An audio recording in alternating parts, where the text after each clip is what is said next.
বেবির সামনে দিশান্তের সত্যিটা সবার সামনে আনলো মিঠি। এইদিকে জেল থেকে পালিয়ে গেল মেনকা। দুর্দান্ত পর্বের আপডেট শেষ পর্যন্ত দেখুন।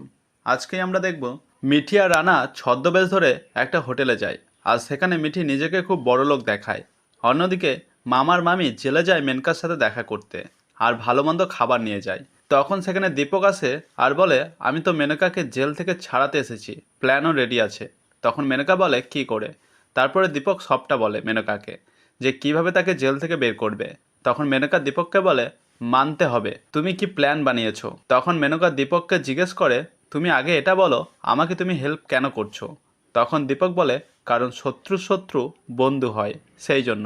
অন্যদিকে হোটেলে দিশান্ত রানাকে চিনে ফেলে, আর সেখান থেকে বাড়িতে চলে আসে দিশান্ত। আর সবার সামনে বলে, বেবি আমি তোমাকে ভালোবাসি, সারা জীবন ভালোবাসবো।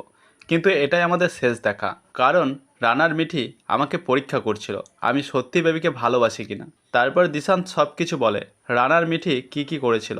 এটা বলে বেরিয়ে আসার সময় দিশান্ত মনে মনে বলে, বাহ, যা অভিনয় করলাম, আজকে এক মুহূর্তেই সবার কাছে হিরো হয়ে গেলাম। তখন এসব দেখে মিঠি মনে মনে বলে, আমাকে এমন কিছু করতে হবে যাতে দিশান্তের সত্যিটা সবার সামনে আসে। এইদিকে জেলের ভিতরে কিছু একটা স্প্রে করে দেয় দীপক, আর সবাই জ্ঞান হারায়। তখন দীপকের লোক তালা খুলে সেখান থেকে মেনকাকে বের করে আনে। তো বন্ধুরা, তোমাদের কি মনে হয় দিশান্তের সত্যিটা কি সবার সামনে আনতে পারবে মিঠি? কমেন্টে জানাও।